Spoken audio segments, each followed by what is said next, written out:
Hello bachcho, let's see the question and the question is among the following compound the one that is most reactive towards electrophilic nitration।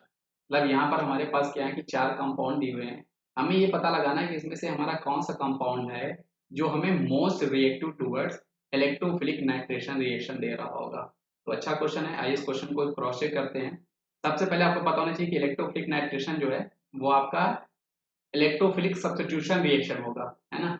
और electrophilic substitution reaction में हमें करना क्या होता है, हमें अपने बेंजीन रिंग में इलेक्ट्रॉन डेंसिटी को बढ़ाना होता है। जितनी ज्यादा आपकी इलेक्ट्रॉन डेंसिटी बढ़ रही होगी वो उतना ज्यादा आपका रिएक्टिव होता जाएगा। अब यहाँ पर हमारे पास जो चार ऑप्शन है ये हम स्ट्रक्चर बना लेते हैं। जैसे आपके पास पहला जो है वो आपके पास बेंजोइक एसिड है, तो यहाँ पर आपके पास COH ग्रुप होगा।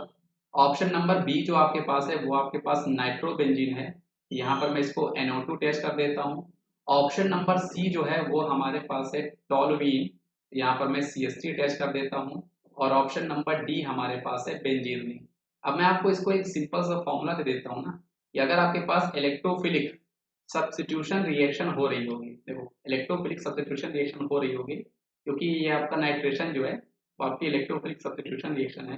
तो मैं यहाँ पर आपको बताता हूँ इसकी जो रिएक्टिविटी होगी, इसकी जो रिएक्टिविटी होगी वो एक्चुअल में आपकी डायरेक्टली प्रोपोर्शनल होगी प्लस एम इफेक्ट और प्लस आई इफेक्ट। मतलब अगर आपके रिंग में प्लस एम और प्लस आई इफेक्ट हो रहे होंगे तो इसकी एक्टिविटी बढ़ जाएगी, रिएक्टिविटी बढ़ जाएगी।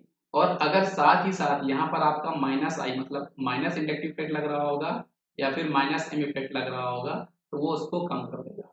अब आइए हम यहाँ पर समझते हैं। जैसे यहाँ पर आप COH को देखोगे, ये जो ग्रुप है ये एक्चुअल में आपका माइनस एम इफेक्ट यहाँ पर लगा रहा है, ये आपका डीएक्टिवेटिंग ग्रुप है। ये इलेक्ट्रॉन को बाहर पुल करेगा तो ये इलेक्ट्रॉन डेंसिटी को यहाँ पर कम करेगा आपके रिंग में। सेम आपका ये जो NO2 है ये भी आपका माइनस एम, साथ में ये माइनस आई इफेक्ट भी लगाता है। ये इलेक्ट्रॉन को ये भी बेंजीन रिंग से बाहर की तरफ पुल करेगा, जिसके कारण इलेक्ट्रॉन की डेंसिटी जो है वो आपकी बेंजीन रिंग में कम हो रही होगी।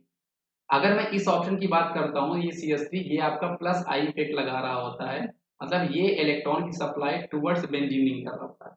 ये दोनों इलेक्ट्रॉन को बाहर की तरफ खींच रहे होते हैं, ये बाहर खींचते हैं तो इलेक्ट्रॉन डेंसिटी को वो कम करते हैं। लेकिन प्लस आई इफेक्ट के कारण ये इलेक्ट्रॉन डेंसिटी को बढ़ा रहा है। अगर मैं डी की बात करता हूँ तो डी में हमारे पास कुछ नहीं है, मतलब ना तो वहां पे बढ़ रही है ना तो वहां पे घट रही है। तो इससे आप यहाँ पे समझ सकते हो इस क्वेश्चन का सही जवाब आपके पास ऑप्शन नंबर सी हो जाएगा टॉलवीन, क्योंकि वहां पर प्लस आई इफेक्ट होने के कारण वो इलेक्ट्रॉन डेंसिटी को आपको बेंजीन रिंग में बढ़ा रहा है। ये आपका ऑर्थो पैरा एक्टिवेटिंग ग्रुप की तरह बिहेव करेगा। जबकि आपकी ये दोनों जो होंगे ना, ये ऑर्थो पैरा आपके डीएक्टिवेटिंग हो गए, मतलब मेटा डायरेक्टिंग आप इसको कह सकते हो। इसलिए इस क्वेश्चन का सही जवाब आपके पास ऑप्शन नंबर सी हो जाएगा। आई होप आपको ये क्वेश्चन समझ में आया होगा बच्चों। Thank you.